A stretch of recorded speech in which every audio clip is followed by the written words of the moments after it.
All right, let's dive into something exciting.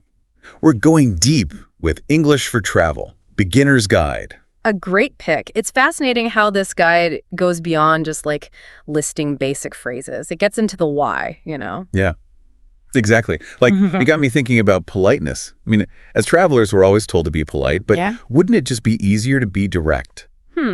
Interesting point. The guide kind of touches on that. Does it? Yeah, remember that phrase, can I charge my phone here? Uh-huh. It's simple, but it avoids like a yes or no answer, so they have to offer a solution. Oh, clever. So it's less about fancy words and more about just getting what you need. Yeah, being clear, concise, but also like culturally sensitive. For example, asking about the bathroom might be okay in some places, but in others it can sound a bit too direct. Right. Makes sense. I'm starting to see how a few phrases can really smooth things out. But what about just using a translation app? I mean, isn't technology the best travel buddy now? Well, technology is great, but the guide warns about relying on it too much. Oh, really? You might miss out on like real interactions, you know, and those are what make travel fun. I see, yeah. Like using GPS in a new city. You get there, but miss all the cool stuff along the way. Exactly. Plus, what if your phone dies? Having those basic English phrases is like a backup plan. Okay, you've convinced me. So let's get into it. Starting with arriving at the airport. You're tired, jet-lagged, and need to find baggage claim. What's the first phrase you'd use? The guide suggests something like, "Excuse me, where is baggage claim?" Polite and straight to the point. Perfect. And of course, please and thank you never hurt. Absolutely. Small courtesies make a big difference, especially when you're in a new place. Okay, so you've got your bags. Now you need to check into the hotel. What phrases would you use there? You could say, "Hello, I have a reservation under your name." Clear and professional. Nice. And what if my room isn't ready? Oh, you can try. "Is it possible to store my luggage while I wait?" Problem and solution, all in one. Clever. Keeps things moving. These are all pretty straightforward. But what if something goes wrong, like a flight delay or needing a doctor? Don't worry, the guide has you covered. You can say, "My flight is delayed, can you help me?" Or, "I need a doctor, can you recommend one?" Short and to the point, especially if it's an emergency. Good to know. It's like having a safety net, even for the unexpected. Now, what about asking for directions? Is there a way to avoid those confusing hand gestures? Be specific. Instead of, "How do I get to the train station?" Try, "Excuse me, could you direct me to the train station? I'm coming from the museum." Give them a reference point. Context. I've gotten lost so many times because I wasn't specific enough. So we've covered airports, hotels, directions. What about food? Trying all the local goodies. Now that's where it gets fun. The guide suggests going beyond, "I'd like to order." Try, "What do you recommend?" Or, "What is the local specialty?" I love that. It's about experiencing the place, not just surviving it. Exactly. And sometimes the best travel memories come from those unexpected food adventures. This deep dive is full of great tips. I'm feeling more confident already, ready to uncover more. Absolutely. There's so much more to explore in this guide. Let's do it. Talking about these phrases makes me realize there's so much more to communication than just words. Right. Nonverbal cues are huge. Like a simple smile can do wonders even if you don't speak the language. Oh, absolutely. I remember getting totally lost in Rome once. Oh, no. Barely any Italian, just lots of hand gestures. Scary at first, but I learned how powerful nonverbal communication can be. People were so kind. That's a great story. It reminds me of that tip in the guide about eye contact and a friendly tone. So important. Those little things show respect and willingness to connect. Yeah, they really make a difference. But the guide also mentions cultural differences, right? Yeah. What's polite in one place could be offensive in another. Definitely. The guide has some examples, like in some cultures, pointing with your index finger is rude. Oh, and interesting. You might use an open hand or nod your head instead. Small things, but they show you're making an effort. It's like a secret code for understanding the culture better. Speaking of codes, the guide also talks about deciphering local signs. Yeah, signs can be tricky, especially for transportation, restrooms, those kinds of things. I once spent ages looking for a restroom in a train station because I didn't recognize the symbol. So frustrating. The guide really helps with that. It gives you those practical solutions to avoid those frustrating moments. For sure. But beyond just surviving, the guide encourages going further with language. Right, like expanding your vocabulary. So not just the basics, but becoming more fluent. Exactly. Start with words related to your interests. Imagine discussing Renaissance art with a museum guide or impressing a food vendor with your spice knowledge. That's what I call immersive travel, taking Yeah. it to a whole new level. It is. But let's be real, sometimes you just want to relax and not worry about all that. Definitely. And that's fine. The guide says it's about finding a balance. You know, push yourself, but also enjoy the experience. Even learning a few fun phrases in the local language can be great. I love that. Just a little something to show respect and connect with the locals. But we've talked so much about speaking. What about reading? Ah, yes. The guide covers that too. It's important to understand written English. You know, signs, menus, tickets. Oh, tell me about it. I once almost had a panic attack trying to figure out my train ticket. I had no idea if I was even going the right way. It can be stressful, but a little preparation helps. The guide says to learn common travel vocabulary and abbreviations. Makes sense. It's like a decoder ring for travel logistics. But beyond the practical stuff, the guide also talks about connecting with other travelers. Right. English is often that common language that brings people together, sharing stories, tips. It's amazing. It's like having a global network of adventurers, all thanks to English. Exactly. The guide gives you the tools to connect with people from all over. It's like turning language learning into a social adventure. I love that. As we keep exploring, I'm curious about those unexpected travel moments. Me too. You know, those moments when things don't go as planned? Because those are the moments that usually make the best stories. Right. And I bet this guide has some great advice on how to handle those detours and turn them into something positive. Well, let's see what else we can discover in this guide. It's interesting, you know, it's not just about the phrases themselves, but like a whole mindset shift. Yeah, the guide really encourages being adaptable. Things happen, right? Flights get delayed, you miss a bus, those kinds of things. That's when the real travel adventures start. Exactly. And that's where clear communication is so important. You know, instead of panicking when your plans fall apart, you can just say, is there another tour tomorrow? You take control of the situation. It's empowering, for sure. Totally. And the guide also reminds us that even mistakes can be good. Mistakes? Like how? Well, like if you mispronounce something or mess up a phrase, it can lead to funny moments, connections with people, stories you'll tell forever. I once ordered spicy snails instead of spring rolls in Thailand because of my pronunciation. Spicy snails. Oh no. The waiter's face was priceless. It became a joke with my friend. That's hilarious. And it shows what the guide says about having a sense of humor, right? Yeah, it's not about being perfect, it's about connecting with people, even if it's through a funny language mistake. So true. So it sounds like this guide is saying that learning English for travel is about way more than just the practical side of things. Definitely. It's about opening yourself up to new experiences, meeting new people, seeing the world in a different way. And that's something we can apply to life in general, not just travel. Absolutely. It's about being open to the unknown, you know, connecting with people even if we're different. So as we wrap up this deep dive, what's the one thing you want our listeners to remember? Don't underestimate the power of a few English phrases. They can open up so many doors in travel and in life. Well said. And don't wait to be fluent. Just start with what you know. The learning process is part of the adventure. Here's to all the unexpected moments, the funny mishaps, the things that make us laugh and learn along the way. Cheers to that. And to all our listeners, safe travels and enjoy your adventures. Hey there, fellow travel enthusiasts. Ready to take your travel English up a notch? Beyond the basics, right? Exactly. We're diving deep into an episode of an English learning podcast all about travel today. It's called English for Travel, and it's got tons of vocab and phrases. Oh, and even some sample conversations. But, you know, who has time to memorize everything? Right. So we're pulling out the must-know stuff, you know, the golden nuggets for smooth travels. And tips for navigating, those linguistic bumps in the road when you're on the go. Perfect. So this podcast starts off with a vocab list, which is great. Yeah, good foundation. But instead of going through all of it, let's hit those tricky words, even for, non-beginners. Yeah, like layover, for example. Most travelers know that one. Oh, yeah, for sure. But think about it. If you have, like, a super tight connection, knowing how to use layover correctly. Oh, could be a lifesaver. Totally. It could be the difference between making your next flight. Or sleeping in the airport. Exactly. Being able to ask, will I have enough time to change planes during this layover? Yeah. That could save you a major headache. Oh, for sure. You don't want to be sprinting through an airport, in a foreign country. Yeah. Desperately trying to, decipher gate numbers. Oh, it'd be a nightmare. And, sometimes it's not just about knowing the words. It's understanding them. Yes. Yeah. Like those subtle differences. Think about words like fare, fee, and charge. Ooh, yeah, they all seem similar. Right. They all kind of blend together.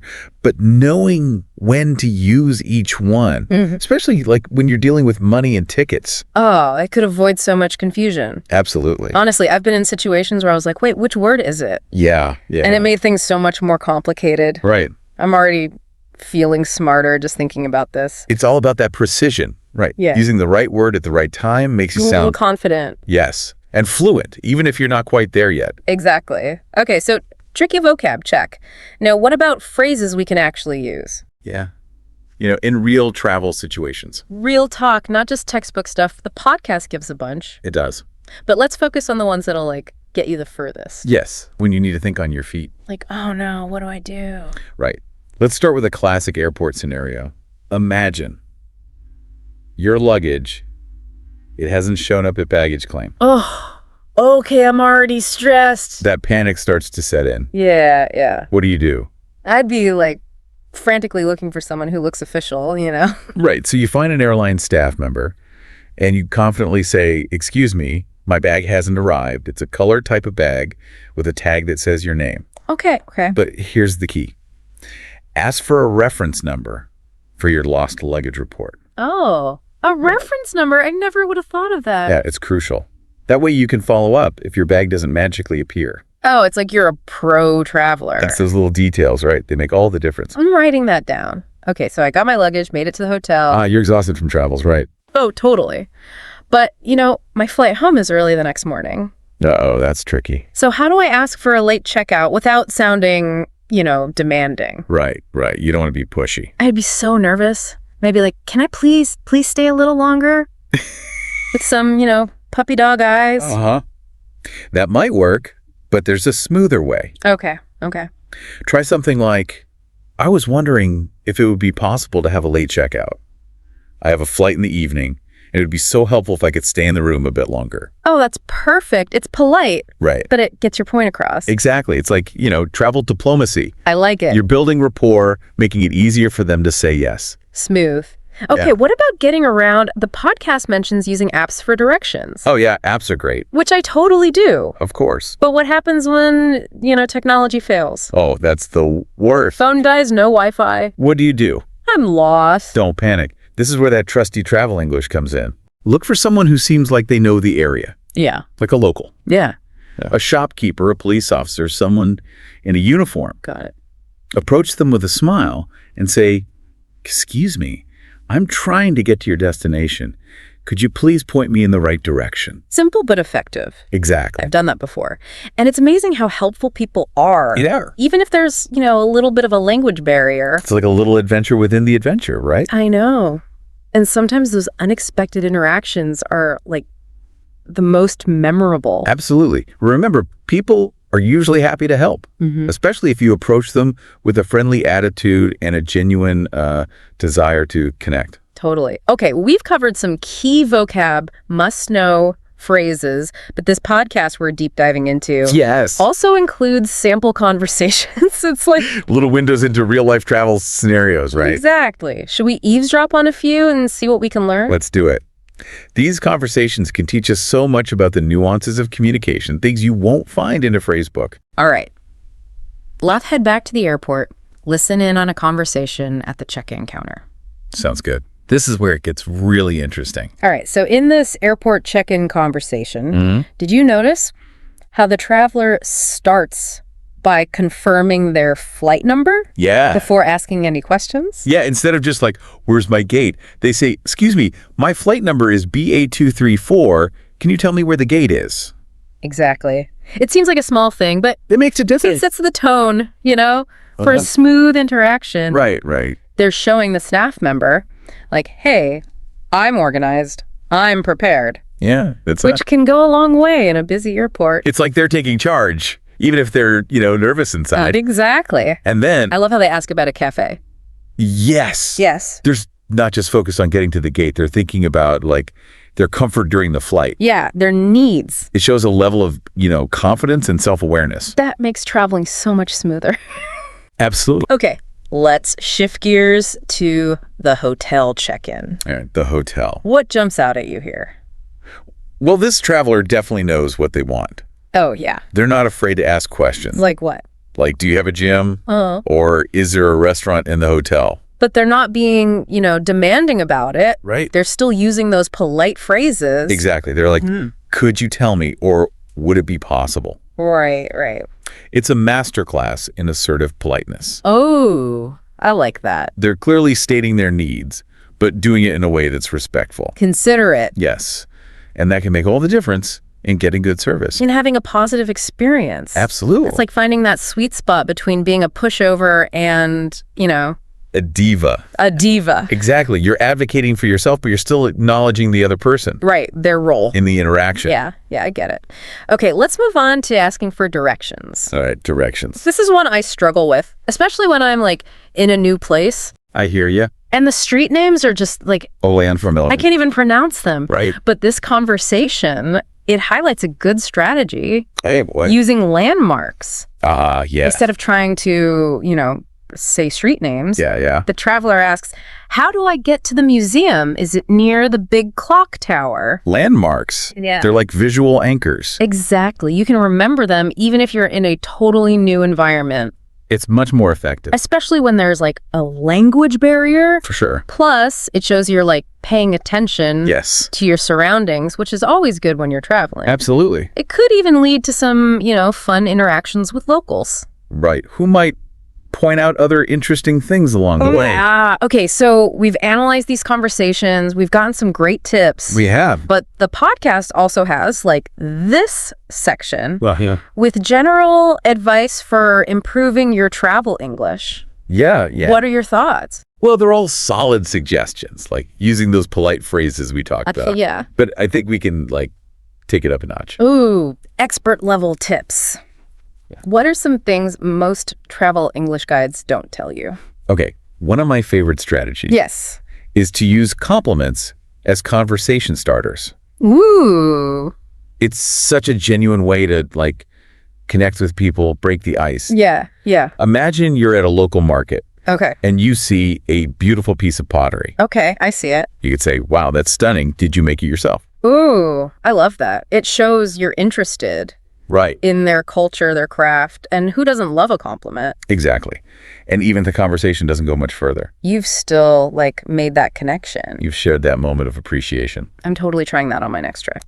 Okay, what else? The podcast also mentions checking local customs. Etiquette, Why is that so important? I feel like most people know the basics, like not being loud in temples. Yeah. Or wearing revealing clothes in certain places. Yes, those are important. But sometimes it's the less obvious things that can trip you up. Oh, like what? Did you know that in some cultures, it's considered rude to point with your index finger? Oh, wow. No, I'm a chronic pointer. Really? What do you do instead? Use your whole hand. Yeah. In many cultures, it's more polite to gesture with your whole hand. Oh, okay. Or even your chin. Fascinating. It's amazing how something so simple, like pointing, can be so different I know. across cultures. That's why it's so important to do your research. Be aware of those nuances. It shows respect. Yes. And helps you avoid those unintentional faux pas. Exactly. So we've covered a lot of ground today. I know. Vocab, phrases, conversations, cultural tips. Like a travel English boot camp. I feel like I'm ready to go on a trip right now. I know, right? But as we wrap up this deep dive, Yeah. what's that key message you want to leave with our listeners? The one thing they should take to heart? I think the biggest thing is Yeah. travel English. It's not just about memorizing Oh, I agree. words and phrases. It's about connection. Yes. Using language to connect with the world. Embracing those moments of cultural exchange. Even if they're, a little awkward sometimes. Yeah. Or challenging. Stepping outside your comfort zone And realizing that even just a few words. can open up so many experiences. It's true. Sometimes those most meaningful travel moments, Tell me about it. they come from those unexpected conversations where you kind of stumble through a phrase, Yeah, but you somehow manage to connect. I know. With someone from a completely different culture, it's like they become little stories They do. that you carry with you. Long after the trip is over. Exactly. And each time you use your travel English, You're building that confidence, fluency. which makes future trips even more rewarding. So to our listener out there, Yeah. dreaming of exploring the world. We say this. Don't let language be a barrier. Embrace the challenge. Have fun with it. Remember that even those small steps toward fluency. Can lead to big adventures. Absolutely. And there are so many resources out there. Oh, yeah. Language exchange apps. Online courses. Travel blogs. Even podcasts like this one. Find what works for you. And keep practicing. You'll be surprised how quickly you progress. Especially when you're, motivated by the excitement of travel. Exactly. So What are you waiting for? grab your passport Pack your bags. and get ready to experience the world. In a whole new way. Happy travels. All right, so it sounds like you really want to get good at travel English. Yeah, and not just like the basic stuff. Right, enough to blend in almost. Exactly. And I think the stuff you sent over is perfect for that. Oh, good. Yeah, there's idioms and real conversations and even tips about culture. Mm-hmm. I even saw a couple things I had never heard before. Really? Yeah, off the grid to talk about somewhere really remote. Yeah, well, that's the key. I know, it just makes you think of truly getting away. It paints a picture. Choosing the right words so you can sound natural. Exactly. But do you think it's kind of risky to use those tougher phrases if you're not 100% sure? What if you mess up an idiom and people think you sound weird? That's a good point. But actually, that's something these materials talk about. Using those phrases in the right situation. Oh, okay. Like red-eye flight. Oh, right. You wouldn't use that to talk about a quick flight in the afternoon. That one's just for those overnight flights that get you in all tired. Right. Yeah.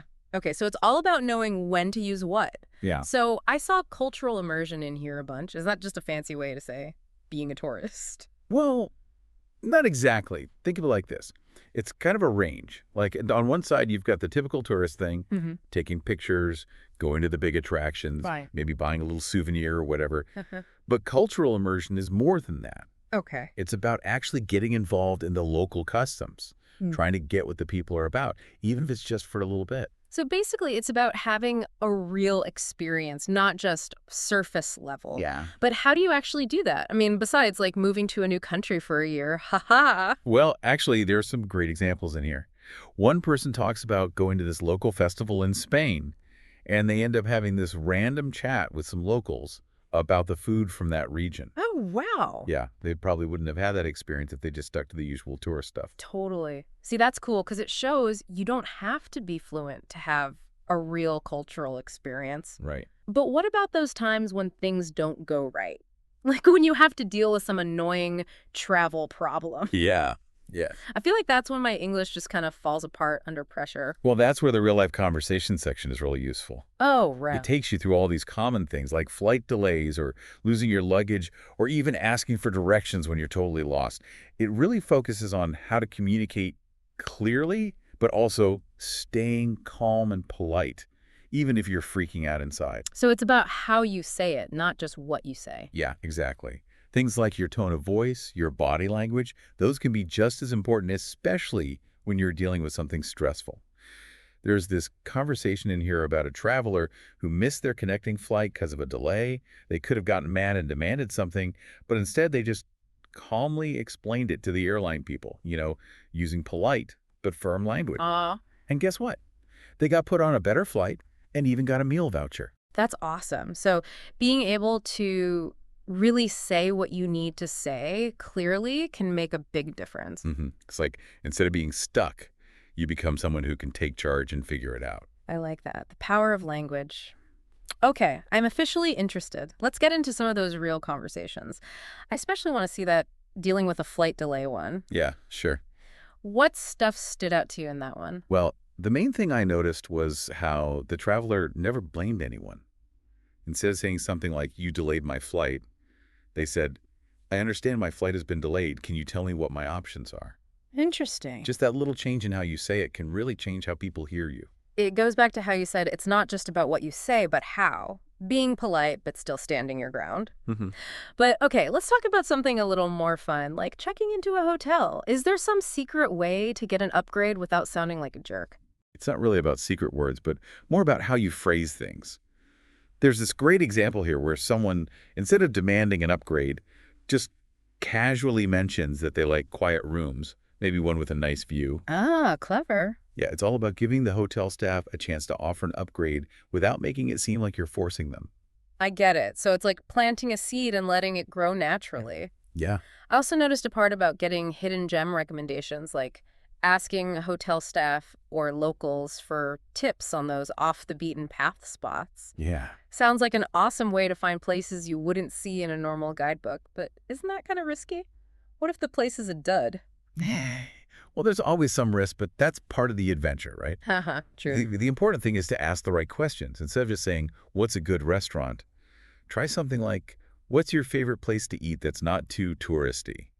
Or, is there a local dish that I absolutely have to try? Ooh, I like that. That way, you're more likely to get authentic recommendations, not just the same old tourist traps. Such a good tip. I love how you can change your questions to get more personal, specific answers. It's like you're inviting them to share their insider knowledge with you. Exactly. Right. And that's what cultural immersion is all about, making those real connections and finding those hidden gems that make your trip truly memorable.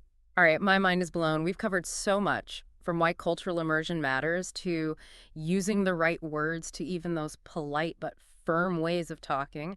I already feel like my travel English is getting better. And that's just the beginning. We've only just scratched the surface. There's a whole world of advanced vocabulary, idioms, and cultural stuff to discover. Well, I'm ready to dive in. Let's break down some more of those interesting phrases and situations and maybe even try a few out ourselves. Sounds good. Let's keep going with our deep dive and see what other cool language stuff we can find. I can't wait. Okay, I'm still thinking about that last part, about how even asking for directions can be tough when you're in a new place and feeling a little lost. Yeah, it's true.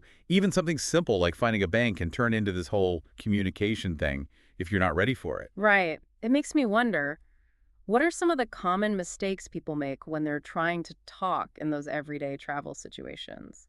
Well, one mistake is translating things too literally, like word for word. It might make sense grammatically, but it can sound weird or even mean something different in another language. Oh, yeah, I can see that. Like, I remember once in Italy, I tried to ask for directions using one of those translation apps, and it gave me this phrase that was like, indicate me the route. It sounded so stiff, almost like a robot. Yeah, exactly. It's missing that natural way people talk. It's better to learn some common phrases for those situations instead of just translating everything. So it's about knowing the idioms and the little things that make the language sound right. Yeah. Like instead of directly translating where is the nearest bank, you could say, excuse me, could you point me in the direction of a bank? Oh, that's so much better. It just sounds more like a normal conversation. Right. Okay, but what about those times when you need to be a little more assertive, like when something goes wrong with your trip? That section on dealing with the flight delay seems super useful. What are the main things you got from that? Well, that scenario really shows how important it is to stay calm even when things are going wrong. You know, the traveler in that example, they don't get mad at the airline staff. They just acknowledge the situation and then ask about their options in a polite but firm way. Right, that makes sense. But isn't there a chance you might be too polite and people just ignore you, especially if there are a bunch of other passengers who were also upset about the delay? How do you find that balance between being nice and getting what you need? Yeah, it's definitely a tricky thing. One thing the traveler does is they ask specific questions that need more than just a yes or no answer. Like instead of saying, can I get on the next flight? They ask, what are the next available flights to destination? Ah, so you're basically forcing them to give you more information. Yeah, it just shows you're involved and you know what you need to move forward. They also do this thing where they repeat that they understand the situation. They say stuff like, I know this is busy time, or I appreciate you taking the time to help me. Right, so you're recognizing that the staff are probably dealing with a lot too, which can help to calm things down. Exactly. It shows empathy and builds a connection, which can really make a difference. Okay, I'm starting to see how those little changes in how you say things can really help in those stressful travel moments. But let's switch gears for a sec and talk about something that always makes me a bit nervous, checking into a hotel. Is there some sort of secret trick to getting a room upgrade without sounding like you're entitled? It's not so much a trick, but more about being subtle and knowing when to say things. That checking into a boutique hotel scenario has some good tips on that. Notice how the traveler doesn't directly ask for an upgrade. They just kind of mention that they prefer quiet rooms, maybe one with a nice view. Right, it's like giving a hint, letting the receptionist offer an upgrade instead of making it a demand. Exactly. It feels more natural and less pushy, and it gives the receptionist a chance to shine by going the extra mile. It's a win-win for everyone. But let's move on to something that I'm always a bit hesitant about asking locals for recommendations. I love the idea of getting those insider tips on hidden gems, but I often feel shy about talking to strangers, especially when there's a language barrier. I totally get that. But most people are happy to share their favorite places, especially if they see you're genuinely interested in experiencing their city or town. The trick is to ask specific questions. Like, instead of just saying, "What's a good restaurant?" Try something like, "I'm really interested in trying some authentic local cuisine. What would you recommend?" Oh, that's a good one. Yeah, you're not just asking for any random recommendation. You're showing that you're looking for something special, which makes them want to give you a better answer. Right. It's like you're inviting them to share their personal experiences and knowledge. Exactly. It's about connecting with them, showing that you're not just another tourist, but someone who's truly interested in their culture and way of life. Okay, you've convinced me to be a bit more adventurous and ask those questions. But what about when there's a language barrier? I'm always so worried about making a fool of myself trying to speak a language I'm not fluent in. Even knowing a few basic phrases in the local language can make a huge difference. A simple hello, thank you, or please shows that you're making an effort, and people appreciate that. It's about showing respect, right? Even if you don't know much of the language. Exactly. And even if you mess up a few words, a smile and a willingness to laugh at yourself can go a long way. True, true. It reminds me that people are usually pretty forgiving, especially when they see that you're trying your best. Definitely. Yeah. And that's often what leads to the most rewarding travel experiences, stepping outside your comfort zone and embracing the unknown. Okay, we've covered so much from those essential phrases and conversation tips to the importance of cultural awareness and making those human connections. I feel like my travel English is already getting a boost. You're on the right track. But we're not finished yet. There's still more to discover when it comes to using language to make your travels better. Well, I'm ready for more. Let's dig deeper into those advanced techniques and see what other cool language stuff we can find. Let's do it. Okay, I feel like we've really uncovered some hidden gems here. Yeah, I think so too. It's not just about knowing words, it's about understanding the culture and using language in smart ways. It's like you said before, being adaptable. Exactly. But before we wrap things up, I wanted to touch on something we talked about before, about using technology to make traveling easier. Yeah, what about it? Well, in those pro travel tips, they mentioned downloading offline maps and translation apps. It seems pretty basic, but I bet a lot of people forget about that. You'd be surprised. People think they'll always have internet, but that's not always true, especially if you're going off the beaten path. I've definitely been there. Getting lost in a new city without a map or a way to understand the signs is not fun. Offline maps, check. But what about those translation apps? How good are they these days? I've used them before, but I always feel a little weird relying on technology too much, especially for talking to people. Translation apps have gotten way better lately. They're not perfect, and you shouldn't use them instead of actually learning the language, but they can be super helpful, especially for simple things or figuring out signs and menus. So they're good to have as a backup, but don't expect them to do everything for you. Right. And you got to remember that things like humor and sarcasm don't always translate well, so be careful with those kinds of conversations. That's a good point. It's like a reminder that technology can only do so much. It's still about those real human connections that make traveling special. Exactly. Technology can add to the experience, but it shouldn't replace the joy of talking to people from other cultures. Well said. So, as we finish this deep dive into travel English, what's the one thing you want people to take away from it all? I think the most important thing is to just be curious and willing to try new things. Don't be afraid to make mistakes. And remember, even knowing a little bit of the local language can make a big difference. So it's about embracing the journey, the good and the bad. Absolutely. It's about opening yourself up to new experiences, different points of view, and new ways to connect with the world. I feel like this has been such a great reminder of that. Me too. We've learned about the power of language, the importance of understanding different cultures, and how to handle those tricky travel moments. Yeah, and how language can help you connect with people from all over, making your travels even richer. So, as you head off on your next adventure, keep in mind all the stuff we've talked about today. Don't be afraid to step outside your comfort zone, explore new places, and let language be your guide. Safe travels, and I hope your adventures are full of meaningful connections and amazing experiences. Until next time, happy travels.